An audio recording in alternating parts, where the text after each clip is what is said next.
How about a Pro Tour winning zombies deck? That's what we have here. The list Gerry Thompson played to win Pro Tour Amonkhet. This deck hits fast and hard, but frequently goes wide to the likes of Diregraph Colossus and a horde of other zombies. Let's take it for a spin.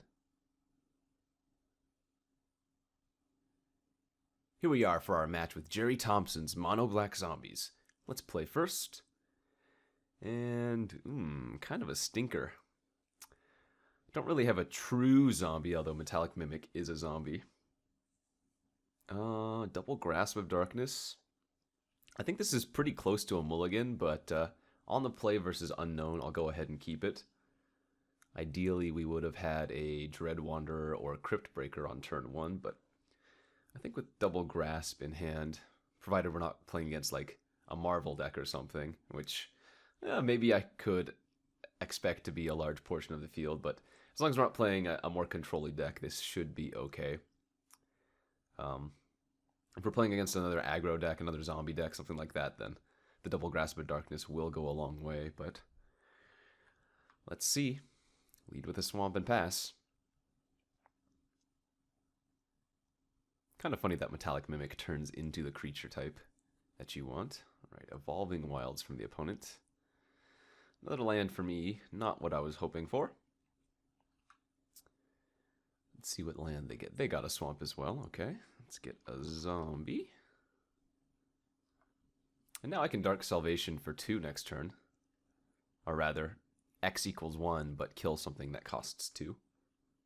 Or that has 2 toughness. I cannot kill a Gifted Aetherborn with the Dark Salvation here. That was a very good draw, though. I get to play my Dread Wanderer out as a 3-2, and then Grasp of Darkness, their Aetherborn, and Bastion for 2. So now the following turn, I can actually Dark Salvation to kill a 3 toughness creature. So if they play another Gifted Aetherborn, we can take care of that. 2 mana from the opponent, 3 mana from the opponent. Hopefully this is not Lily. Liliana would kill Mimic. And just be a very solid play. What do you have? That was a Never to Return. Interesting. They opted not to kill my Dread Wanderer with it. Although I suppose they can always kill it later on and then exile my Dread Wanderer. Lord of the Accursed, not an awful draw. It's going to make my Dread Wanderer a 4-3. And we'll bash in for 4, pass the turn. Hoping the opponent plays just a creature here. No more removal spells, please. Yeah, with Dark Salvation and Grasp of Darkness in our hand, we're really hoping that we're able to use them effectively. Oh, again, I kept a kind of a sketchy hand, though.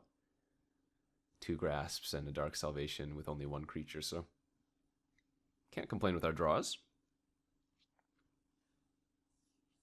Alright, Plains from the opponent. Quickly tapping for maybe a Gideon. Yes, indeed. Okay. That's not too much of an issue, especially with another swamp draw there. So going to go ahead and just kill their Knight ally while getting 2 zombies. Make sure I do this right. Target player creates X. Yes, so target player I would like to create. And I would like to kill the Knight ally. Let's do that for 2. Get 2 3/3s. Kill Gideon with a Dread Wanderer and attack the opponent for 2. Alright. Now our board is looking very menacing. No joke there. As we are able to give menace to our zombies if I want to opt not to attack with Lord, but we'll have to see. Yeah, looks like, okay, zombies got there. So we're playing against a black-white deck. I'm not really sure what I want to do against the opponent. Transgresses are generally great versus more controlling decks, and of course, pretty good versus Gideon, although this does also hit Never to Return, so I can imagine bringing these in. I think we want to keep the Grasps and the Fatal Pushes, though. So what does that mean for us here? Well, maybe I can cut 1 Grasp. Ooh, Gontis also seem pretty darn good. Hitting a Gideon or something could be very, very powerful. Can Can I get greedy and just take out all of the Grasp of Darkness? I mean, I only saw Gifted Aetherborn and Gideon from the opponent.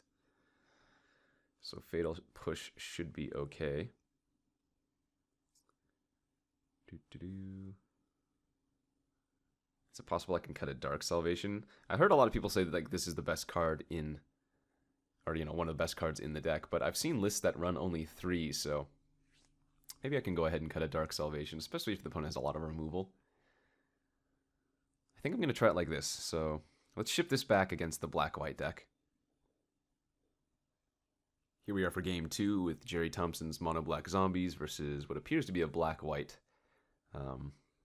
aggro deck. We're on the draw, and with 2 Dread Wanderers and then some 2-drops, I think I'm going to go ahead and keep this hand. If I was on the play, I'd probably mulligan, but with an extra draw, I think this is fine. Well, that's not the swamp we were looking for, but we still have another turn to hit one. And even if we don't, again, I have another Dread Wanderer, so at least I have things to do on turns 1 and 2, even without a second land. Evolving Wilds for the opponent into a Plains. And just pass. Okay, did not hit our second land. But, like I said, we still get to at least play something. Opponent cycles a cast out. Alright, seems fine. And then Fatal pushes my Dread Wanderer. That is less than optimal, but at least we're still on the board. And now next turn is really going to be key at hitting that land, especially in the face of a Liliana here, killing my second Dread Wanderer. Can't even play out the Metallic Mimic now. Ooh, daggers! The Westfell Abbey is not going to let me cast out these Relentless Dead, so instead I'm just going to transgress the mind. Ah, okay, so we're playing against the black-white kind of Planeswalker control deck. I'm going to have to take the Flaying Tendrils here, but at this point I'd say our chances of winning are quite slim. Opponent still with a few nice ones in hand, plus the looming threat of Liliana ulting. In fact, we might see the opponent with more zombies than me because of Liliana's ultimate. I'm going to run out the Lord of the Accursed here into their Anguished Unmaking. I'd rather hold on to the Relentless Dead until I can keep it up with another black source. And indeed, our Lord does meet a fate so unmade. Hopefully the opponent doesn't have another land here for their Ob Nixilis, but they do. Okay. Second Planeswalker for the opponent here. Liliana still upticking, now on 6. And that's probably just going to be game. I mean, I can run out the Diagraph Colossus. I can run out any of my other zombies, but Liliana just negates it. / Ob Nixilis can just kill it. And so we're going to see an ultimate from the opponent next turn. Not good. Well, I kept a greedy hand and we got justly punished.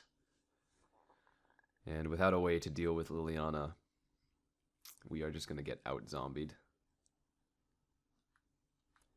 Dark Salvation, not going to cut it. Alright, and so we'll just scoop this up. Again, Liliana going to make a many problematic horde of zombies for us, so I think we'll just have to scoop that up, go to the next game. And now, after seeing their Planeswalkers, we can probably do a little bit of different sideboarding. I kind of like bringing in the Aethersphere Harvesters as they're a little bit hard to interact with for the opponent, and they can fly over and hit their Planeswalkers. I'm actually going to cut all of the Fatal Pushes now, and even shave down on some Dark Salvations. In fact, maybe all of the Salvations in favor of the Scrap Heap Scroungers, as they don't have many creatures for me to target, right? We saw some Gifted Aetherborns in the first game, but other than that, I imagine they're not running too many creatures. And so just more resilient threats like Scrap Heap Scrounger are probably going to be better for us. So let's sideboard like this and go to a game 3.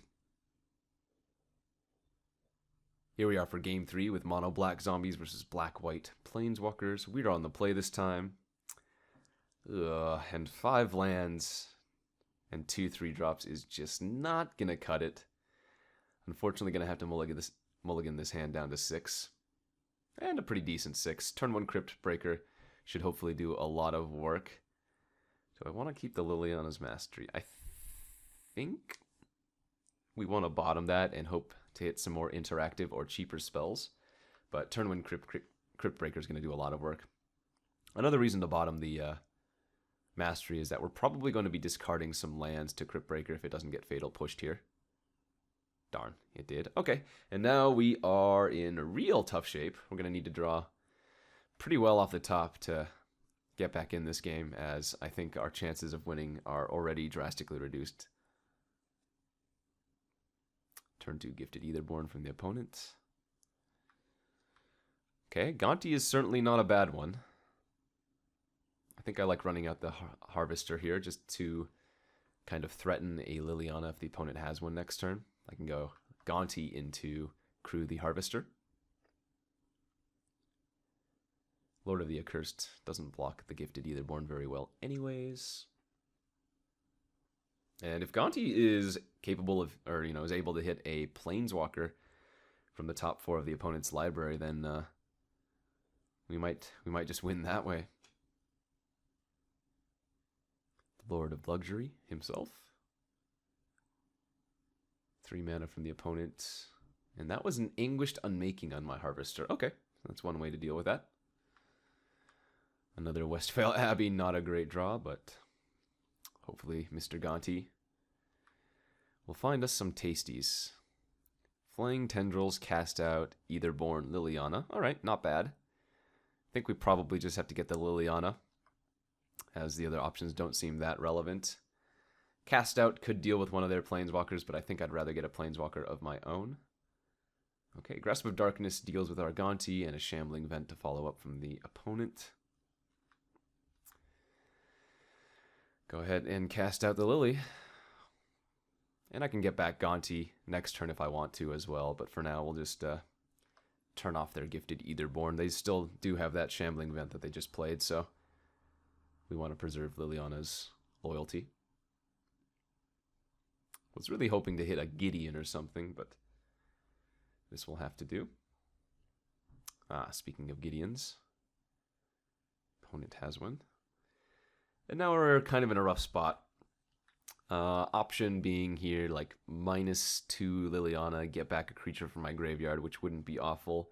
Or I can just play Metallic Mimic into Lord of the Accursed, which is another okay plan. The problem with that being that Gideon probably upticks and threatens to kill Liliana in one shot. So I think here I might actually -2, get back Gonti. Ooh, we can also get back Diregraph Colossus if we want. That's probably not a bad hit. And then I can go Metallic Mimic into Diregraph Colossus. Try to go wide that way. That might actually be better. Alright, you know what? I'm going to choose the Diregraph Colossus here and try to go wide. We'll play the Metallic Mimic out. Name zombies. We'll play the Lord of the Accursed. Now, this way gives +1/+1 counters to my creatures, but now I don't get the extra zombies. Had instead I gone Diregraph Colossus into Lord of the Accursed, I'd get an extra 2/2, but my creatures wouldn't be as large. So, little pros and cons there of the route that I went. We're going to have to draw kind of well. We can start creating tokens off of the Westvale Abbey if necessary, but it's still a Gideon that's going to cause us most of these problems. Hopefully the opponent doesn't have too much of a good follow-up to that Gideon that they had previous turn. Kind of wishing I had my Dark Salvation back. 4 mana from the opponent. What else did we see from them that costs 4? Oh, this looks like an X spell of some sort, or a Walking Ballista. Quarantine Field! Ugh! Okay. Well, that takes care of my Lord of the Accursed. And, I mean, I can't imagine Liliana not dying here, but they might just try to put me on a 2-turn clock. Alright. Aetherborn going the way of Liliana. Knight ally going in the way of Liliana, and then Gideon attacking me. So we'll just take the 5 and have Liliana die. If we can draw a zombie off the top, that would be really good. Technically, kind of a zombie, but not really the zombie that we were looking for. All right. Play the Diagraph Colossus with a 1/1 counter. Oh, was that the incorrect order? That was the incorrect order. Of course, I'm not going to get a zombie here from the Diagraph Colossus, so I accidentally made my Diagraph Colossus one smaller. It should be a 5/5 right now, which is not vitally important because Gideon can't really trade off anyways, but now my creature can die to a Grasp of Darkness. Oh boy. Well, we did get punished severely. So, had I played the Metallic Mimic first and then the Diagraph Colossus, my Colossus would have been a 5/5. I guess I would have blocked their 2/3 here and they would have grasped it anyways, but at least I would be preventing some amount of damage here. All right, I guess we have to trade the Mimic off. Let's trade for the... No, actually, we want to leave the Shambling Vent as they have to invest mana into it. So let's block the Aetherborn and trade. We'll take 9, go to 2. And I guess Liliana's Mastery isn't out. Swamp is not going to cut it, though. Yep, I messed up there, and I did get a little bit punished, but looks like we're going to have to concede this one. Unfortunately for us, the mono-black zombies could not deal with the power of the black-white planeswalkers, but this is a sweet deck, and I don't think our draws were really showcasing what this deck could have done. I didn't have the great opening starts, and remember, I did keep that one lander that did not pay off. But overall, this deck is sweet. Mono-black zombies, the Pro Tour winning deck that Gerry Thompson played. Give it a try if you guys haven't already.